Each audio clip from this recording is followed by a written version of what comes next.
জানুয়ারি আমরা রাজ্যের মাননীয় শিক্ষা অধিকর্তার সঙ্গে ৬ জনের প্রতিনিধি মিলিত হয়েছিলাম। তখন আমরা রাজ্যের মাননীয় শিক্ষা অধিকর্তার কাছে আমাদের কয়েকটা দাবি তুলে ধরেছিলাম এবং সেই দাবি ওই দিন উনি সদুত্তর দিতে পারেননি। তাই আমরা 5 দিনের সময় দিয়েছিলাম গত ৬ জানুয়ারি এবং বলেছিলাম আমরা 12 তারিখ আবার আসবো। সেই 12 তারিখে কিন্তু আমরা আমাদের যে প্রশ্নগুলি ছিল সেগুলির উত্তর আমরা চাই এবং যদি সঠিক উত্তর যদি না দিতে পারেন তাহলে আমরা কারেক্টর অফিসটা ছাড়বো না।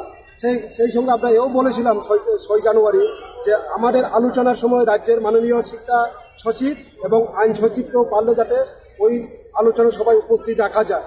কিন্তু আজকে যখন আমরা রাজ্যের শিক্ষা অধিকর্তার অফিসে গিয়েছিলাম এবং ওনার সঙ্গে যখন আমরা আমাদের ওই প্রশ্নগুলি নিয়ে আবার আলোচনা করি, তখন রাজ্যের শিক্ষা সচিব উনি ছিলেন না, শুধু ডাইরেক্টর সাহেব ছিলেন। তখন ডাইরেক্টর সাহেবের কাছে আমরা আমাদের কয়েকটা প্রশ্ন তুলে ধরলাম যে আমাদেরকে যেভাবে টার্মিনেশন আপনারা করেছেন সেটা ইলিগ্যাল, কারণ আপনারা ভারত সায়েন্সকে যেভাবে টার্মিনেশন করেছে সেইভাবে আমাদেরকে সুযোগ দেওয়া হয়নি আইনের সুযোগ দেওয়ার জন্য। তখন উনি বলল সুপ্রিম কোর্ট এবং ক্যাবিনেটের ডিসিশনের জন্যই আমাদেরকে টার্মিনেশন করা হয়েছিল। তা আমরা বললাম সুপ্রিম কোর্ট এবং হাইকোর্টের যে রিট পিটিশনগুলি ছিল সেই 58টা রিট পিটিশন এবং তার মধ্যে 462 জন সিলেক্টেড ক্যান্ডিডেটকে চ্যালেঞ্জ করা হয়েছিল, সেটা তো আপনাদের ক্যাবিনেটের ডিসিশন এবং সেটা আপনারা সুপ্রিম কোর্টের MA এবং এফিডেভিটের জমা দিয়েছিলেন, সেটা ক্যাবিনেটের ডিসিশন। এখন যদি ক্যাবিনেটের ডিসিশনে 2017 সনে যদি আমাদেরকে টার্মিনেশন করা হয়, কিন্তু আপনাদের ক্যাবিনেটে আবার 2020 সনে কিভাবে বলল যে 58টা রিট পিটিশনের এগেইনস্টেই 462 জন সিলেক্টেড ক্যান্ডিডেটকে চ্যালেঞ্জ করা হয়েছিল এবং তাদেরকে টার্মিনেশন করার কথা ছিল, কেন সেটা করল?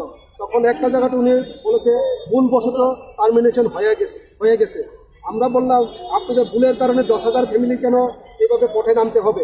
এটার উত্তর আমরা চাই, এক্ষুনি চাই। আপনারা ব্যবস্থা করুন, রাজ্যের শিক্ষা সচিবকেও থাকতে হবে এবং আইন সচিবও থাকতে হবে আলোচনায়, কারণ সেটা আইন সংক্রান্ত ব্যাপার। উনি একটা জায়গাতে বলার চেষ্টা করেছিল সেটা আইন সংক্রান্ত ব্যাপারে আপনাদের চাকরি চলে গেছে।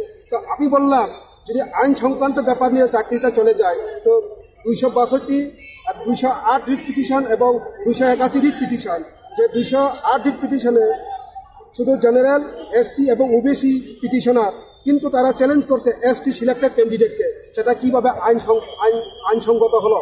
এটার জবাব আমরা চাই। এবং 281 যে রিট পিটিশন সেখানেও সব পিটিশনাররা ছিল জেনারেল, SC এবং OBC এবং তারা 2 জন সিলেক্টেড ST ক্যান্ডিডেটকে চ্যালেঞ্জ করে।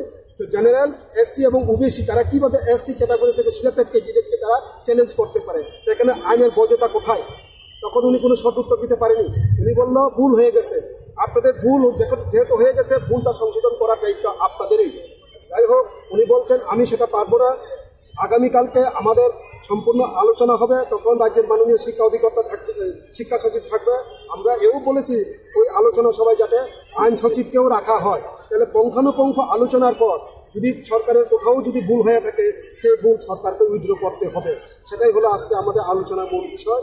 এও বললাম যদি আগামীকালকের আমাদের আলোচনায় আমাদের কোনো সদুত্তর যদি বেরিয়ে না আসে, কিন্তু আমরা পরবর্তীকালে আরো বৃহত্তর আন্দোলন এবং মুখ্যমন্ত্রীর কাছে আমরা তার জবাব চাইব রাজ্যের মাননীয় মুখ্যমন্ত্রীর কাছে, কারণ উনি কথা দিয়েছিলেন 1 থেকে 2 মাসের মধ্যে আমাদের সমস্যার সমাধান করবেন, কিন্তু এখনো পর্যন্ত উনি সেই পথে কোনো উদ্যোগ গ্রহণ করেনি। যার কারণে আগামীকালকে যদি আমাদের আলোচনা ফলপ্রসূ যদি না হয়, এক জায়গাতে রাজ্যের মাননীয় শিক্ষা অধিকর্তা স্বীকার করা সত্ত্বেও ভুলবশত হয়ে গেছে। আমরা এও বললাম আপনারা ভারত সায়েন্সকে যেভাবে আইন রক্ষা করেছে সেইভাবে আমাদেরকেও রক্ষা করতে হবে। ভুল আপনারা করেছেন, ভুলের সংশোধন আপনাদেরকেই করতে হবে, কারণ আমরা যদি একটা ভুলে চাকরিতে চলে যাই, ভারত তারা 3টা ভুল নিয়ে চাকরিতে আসে উইদাউট NCT গাইডলাইন তাদেরকে বানা হয়নি। NCT গাইডলাইন কি ছিল?